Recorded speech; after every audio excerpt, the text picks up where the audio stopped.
If your readers can spot your manipulator from page 1, you've already failed. Let me show you a better way. To me, the most terrifying characters in fiction are the ones who make you question your own judgment. The ones who leave readers feeling unsettled long after closing the book and wondering, could I be manipulated that easily? But it's hard to write manipulative characters because they tend to have their own agendas, separate from the main plot, politics, and relationships. And you don't want their intentions to be so obvious that readers can instantly see through them. The good thing here though is that your readers are smart, so you don't have to worry that they won't pick up on subtle cues, especially since subtle cues are one of the best ways to write this character type. Also, manipulation doesn't always equal bad or evil. There are manipulative characters who use their skills for seemingly good purposes, like Gandalf manipulating Bilbo into adventure, or subtly guiding Frodo to bear the ring. So what matters instead is whether their manipulation feels authentic. If you're new here, my name is Brianna, and I post writing videos every week on character development, world building, and other writing related things. I also sell cheap digital and printer-friendly writing workbooks on my Etsy shop, linked below. So if you're interested,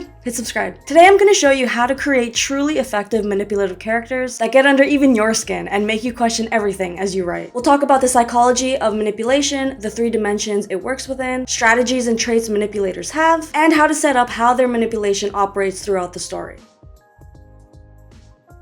What makes manipulation so effective? It works not through grand schemes or elaborate plots, but through subtlety, patience, and human psychology. These characters exploit natural human tendencies, such as our desire to be liked and accepted, our tendency to doubt ourselves, our need for validation, our reluctance to appear rude or confrontational, or our willingness to trust those who have earned it over time. Strong manipulative characters intuitively understand this, which allows them to control how others act by influencing their emotions, perceptions, and relationships, which I'll talk about in a bit. But you don't want to create manipulators who only target a character's actions. I need Sarai to intentionally hurt herself, so I'll have my manipulator make them do this. That is more of a surface level, obvious manipulation that readers would be able to see through. The only time this would work is if you're just introducing the character, so you don't know anything about them or you're not able to make any connections. But if you try this tactic later on, once you know more about them or their intentions, then it becomes more surface level. You want to layer different levels of manipulation over time, each with their own sub-goals that build to a larger agenda. So how do we create manipulation that works on this deeper level? For manipulation to be believable, it should work in 3 dimensions: emotional manipulation, perceptual manipulation, and relational manipulation.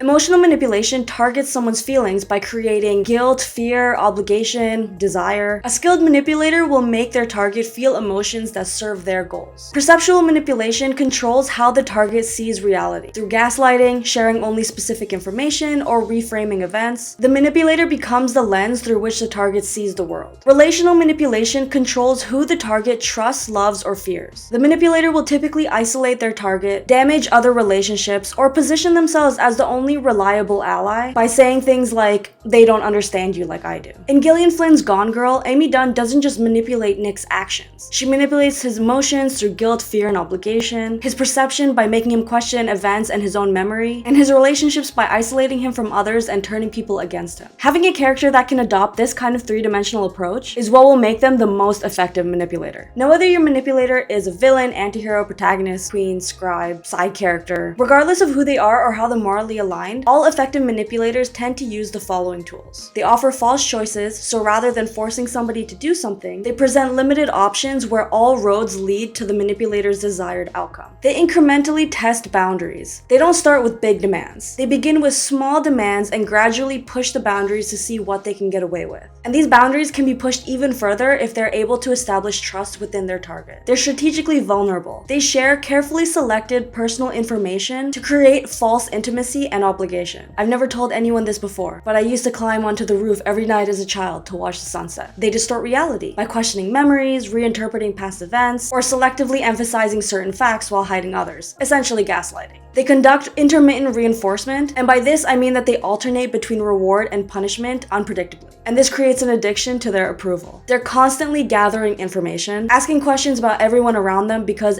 every piece of information is potential leverage for later. They remember your fears, dreams, and insecurities long after you've forgotten sharing them. And they build trust. Before any manipulation tactic can work, they establish a foundation of trust to work upon. Otherwise, why would anyone care what they have to say if they have no reason to listen to them? This is why manipulators often appear charming, helpful, and trustworthy at first. But these techniques only work if your manipulator has one specific quality. They must be genuinely perceptive. Your manipulator needs to understand people. They need to read subtle cues, recognize insecurities, and adapt their approach based on who they're manipulating. This also extends to their mastery of body language and nonverbal cues. They tend to maintain intense eye contact to establish dominance or false intimacy. They use strategic touch points to seem friendly and build connection, such as grasping your shoulder. Their facial expressions should always match their words unless they're deliberately mismatching it to create confusion. They typically mirror others' behaviors and speech patterns to build rapport, and they tend to adopt a confident, open posture that implies trustworthiness. That's why you can't really have a manipulative character who can't read the room. You can try, but it rarely works. Unless you're writing comedy, real manipulation requires emotional intelligence and acute observational skills. Peter Baelish from Game of Thrones. What makes him effective is his ability to instantly read people and tell them exactly what they need to hear,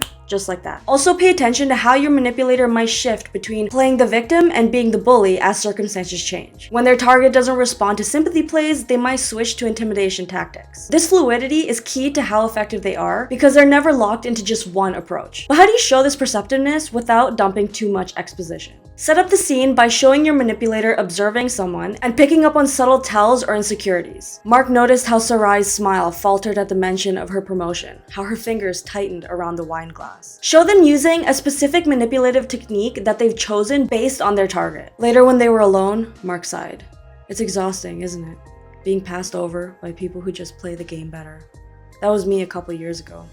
I was devastated. And then show the manipulation working, but don't explain it. Let your readers connect the dots. Sarai hesitated, then the words poured out of her. All the resentments she'd never voiced before, all the suspicions. Mark just nodded, understanding completely. What we don't say directly in these examples is that Mark is collecting ammunition to use against Sarai later. We show the technique working without explaining it. But what if you want your reader to be aware of the manipulation while your character remains oblivious? How do you write manipulation that readers recognize but characters don't? The secret to great manipulation in fiction is creating dual awareness. Your readers can recognize the manipulation while your characters remain blind to it, and this will add some really great dramatic irony to your story. But how do you achieve this? Like I said, show readers information that the manipulated characters don't have. This is easier if you're writing in third-person perspective or writing scenes in your manipulator's perspective. But if you can't do this, then you can let the readers connect the dots themselves through foreshadowing or slipping in clues here and there. You can include warning signs that readers will recognize either from real-life situations or from seeing it in other mediums. Manipulators almost always seem charismatic, lighthearted, and personable, but they also love control. If they lose that control, even slightly, do they do a 180-degree personality change? Do they suddenly lose their temper? Let readers see the manipulator when no one is around and their mask slips. What are they like? Are they suddenly different? Do they have specific mannerisms or habits that they've been hiding until that moment that shows who they really are? And you can show how the manipulator behaves differently with different people. This is great because it gives you the chance to develop their character further by writing them in different scenarios. Maybe they're serious with this person but goofy with another. Not because they might be close to them, but because that's their manipulation tactic. Now, I've only watched some episodes of The Boys, but from what I've seen so far and from clips I've seen online, Homelander would be a great example of a character who is outwardly one way and inwardly another way. Though he's not as subtle about this is just the first example that comes to mind. One of the most powerful techniques is showing a conversation from multiple perspectives. What the manipulator says, what they're actually thinking, and how their target interprets it. But a lot of what I've said so far will fall flat if your character doesn't have depth or motivation. People usually don't manipulate others just because they're evil. They manipulate because it's a survival strategy they learned early in life. They believe the end justifies the means. They've been hurt and are protecting themselves. They don't know how to get their needs met directly,